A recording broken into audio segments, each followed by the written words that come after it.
주의 첫날 여러분의 가정에 성령의 충만함이 함께 하시기를 주님의 이름으로 축원합니다. 오늘 하나님의 말씀은 성령의 임하심이라는 주제를 가지고 하나님의 말씀을 나누고자 합니다. 사도행전 1장 4절 예수님께서 승천하시기 전에 제자들에게 두 가지를 명령하십니다. 첫 번째는 예루살렘을 떠나지 말라. 두 번째는 하나님께서 약속하신 것을 기다려라. 오늘 본문 2장 1절 말씀을 보니까 제자들이 예수님의 마지막 명령을 열심히 지키며 기다리고 있다는 것을 우리는 알 수 있습니다. 오순절날이 이미 이름에 그들이 다 같이 한 곳에 모였더니, 사랑하는 여러분, 예수님께서 십자가를 지시고 고난을 당할 때, 죽임을 당할 때 제자들은 예수님에게서 모두 흩어져 버렸습니다. 그때는 그것이 끝인 줄 알았거든요. 사람은 얼마나 촉이 좋은지, 그게 실패인지 성공인지 아주 기가 막히게 잘 압니다. 예수님의 죽음은 실패로 보였습니다. 더 이상 그분 곁에 있을 필요가 없다는 빠른 판단을 합니다. 그렇게 제자들은 예수님에게서 모두 흩어져 버렸습니다. 그런데 부활을 목격한 제자들이 더 이상 예수님을 떠나지 않습니다.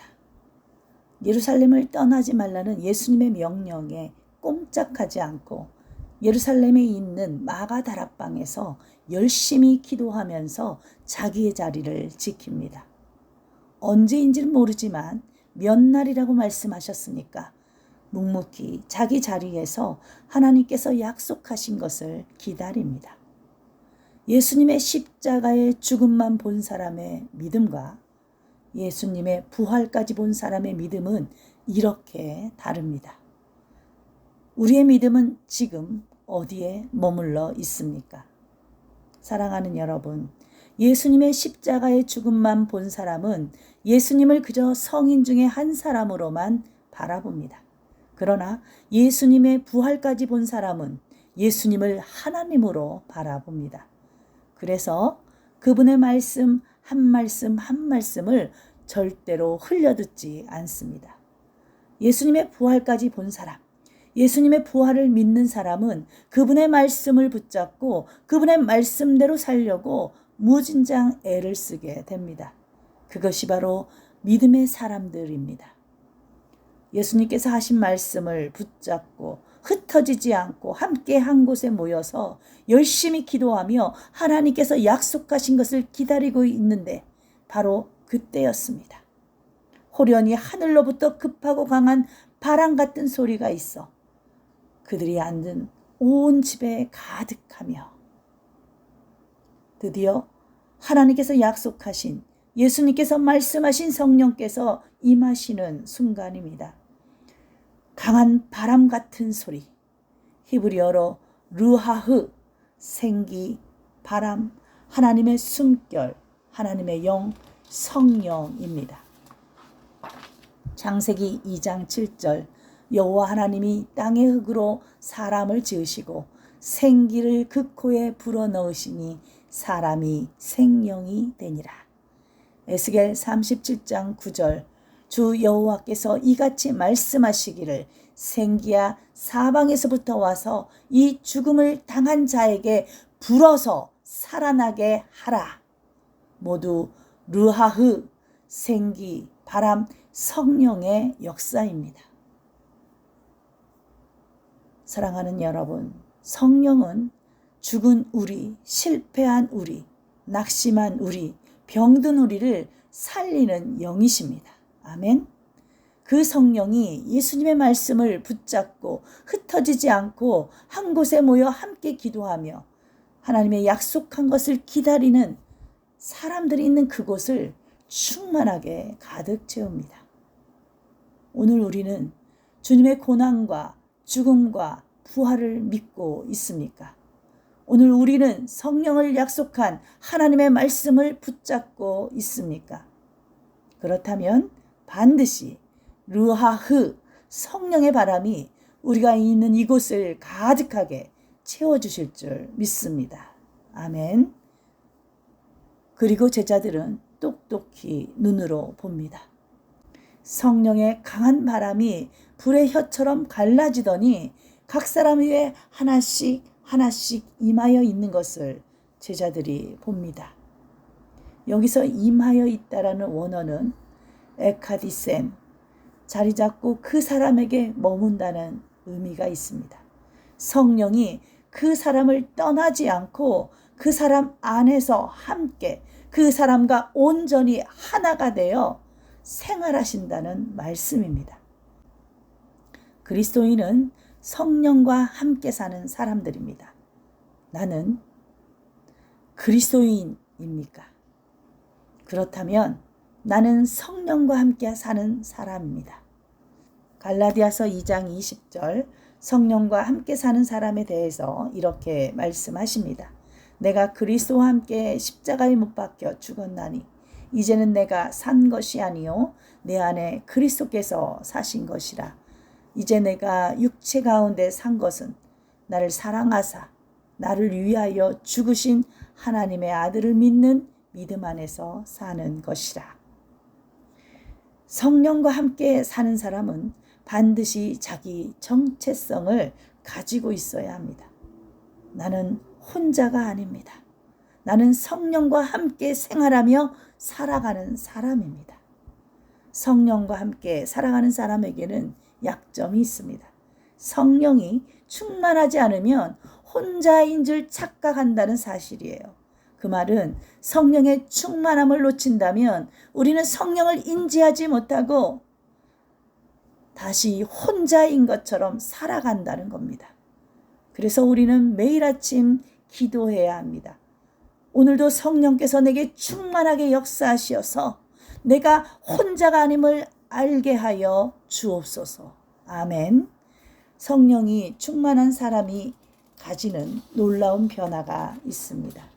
첫 번째 변화는 본문 2장 4절 성령이 말하게 하심을 따라 다른 언어를 사용하기 시작한다는 거예요. 여기서 중요한 포인트는 이것입니다. 성령이 말하게 하심을 따라. 더 쉽게 말씀드리면 성령께서 시키는 대로 따라한다는 겁니다. 이것이 성령이 충만한 사람, 성령과 함께하는 사람의 변화입니다. 사랑하는 여러분, 주님은 왜 우리에게 성령을 보내주신 걸까요? 요한복음 20장 21절에서 22절 부활하신 후에 벌벌 떨고 있는 제자들을 찾아오신 예수님께서 손과 옆구리를 보여주시고 이렇게 말씀하십니다. 아버지께서 나를 보내신 것 같이 나도 너희를 보내노라. 그리고 숨을 내쉬며 다시 말씀하십니다. 성령을 받으라. 우리는 주님이 보낸 곳이 어딘지는 몰라요. 하지만 아는 것은 한 가지 있습니다. 내가 지금 있는 곳에서부터 시작한다는 것입니다. 내가 지금 있는 곳이 바로 주님이 보낸 곳이에요. 주님이 보낸 곳에서 일하기 위해서는 반드시 성령과 함께 해야 합니다. 성령과 함께 한다는 말은 성령이 시키는 대로 따라야 한다는 말씀입니다. 왜냐? 성령이 하나님의 영이시고 예수님의 영이시기 때문입니다. 우리는 성령의 음성에 귀를 기울이고 성령의 음성이 말하는 것에 따라서 살아갈 때야 주님이 보낸 그곳에서 사명을 감당할 수 있습니다. 내 가정, 내 교회, 내 직장, 주님이 성령과 함께 일하도록 보낸 곳입니다. 그런데 왜 화를 내요? 그런데 왜 짜증을 냅니까? 왜 함부로 말을 합니까? 왜 하나님의 거룩함을 드러내지 않습니까? 왜 예수님의 사랑을 보여주지 않습니까? 사랑하는 여러분, 우리가 성령님이 시키는 대로 따라한다면 반드시 두 번째 변화가 나타납니다. 그것은 바로 성령의 은사가 우리에게 나타난다는 것입니다. 오늘 본문은 다른 언어들로 말하기, 바로 방언의 은사가 나타납니다. 방언의 은사는 성령의 은사들 중에 가장 대표적인 은사이며 중요한 의미가 있는 은사입니다. 그것은 하나님과 나와의 관계, 사람과 사람들의 관계, 소통과 관련이 있기 때문입니다. 창세기 11장 7절에서 8절, 바벨탑 사건은 더 이상 사람들이 소통하지 못하도록 하나님께서 인간의 언어를 혼잡하게 만든 사건입니다. 왜 혼잡하게 만들었습니까? 하나님께서 주신 언어로 죄 짓는 일에 사용하기 때문입니다. 그래서 바벨론 사건 이후 사람들은 언어가 달라져서 서로 소통하지 못하게 됩니다. 한마디로 인간의 죄의 결과입니다. 그러나 이제 죄의 문제가 예수 그리스도를 통해 해결되었습니다. 따라서 제자들뿐만 아니라 믿는 우리들, 그리고 앞으로 믿음의 사람이 될 사람들은 누구나 예루살렘과 온 유대와 사마리아와 땅끝까지 가서 복음을 전하도록 보냄을 받은 사람들이 됩니다. 사람과 사람이 소통하지 않으면 절대로 복음을 전하는 일을 감당할 수 없기 때문에 하나님께서는 방언을 통해서 그 관계를 풀어주시고 소통하도록 하셨습니다. 그렇다면 방언을 하지 못하면 복음을 전하지 못하는 걸까요? 그렇지 않습니다. 너무너무 감사하게도 성령이 가지고 있는 은사는 방언만 있는 게 아니에요. 말이 아니라 행동으로도 얼마든지 사람들과 관계를 갖고 소통할 수 있는 다른 은사들을 각 사람에게, 그 사람의 성향에 맞게 성령의 은사를 주셨습니다. 고린도전서 12장 7절에서 10절에 보니까 어떤 사람에게는 성령으로 지혜의 말씀을, 어떤 사람에게는 같은 성령을 따라 지식의 말씀을, 믿음의 은사를, 병 고치는 은사를, 능력 행함을, 예언함을, 영들을 분별함을, 각종 방언함을, 방언 통역함을 주시나니 한 성령이 그의 뜻대로 각 사람에게 나누어 주시는 것이라. 사랑하는 여러분, 성령과 함께하는 사람들, 성령과 함께 사는 사람들은 반드시 성령의 은사가 나타나게 되어 있습니다. 그리고 이 은사는 사용하지 않으면 힘을 잃고 소멸된다는 사실을 아십니까? 지금 나에게는 어떤 성령의 은사가 있습니까? 열심히 방언으로 기도하시기 바랍니다. 열심히 병든 자를 붙잡고 기도해 주시기 바랍니다. 열심히 하나님의 말씀을 읽고 믿음으로 선포하시기 바랍니다. 주님이 주신 지혜로 열심히 사람들을 도우며 살아가시기를 바랍니다.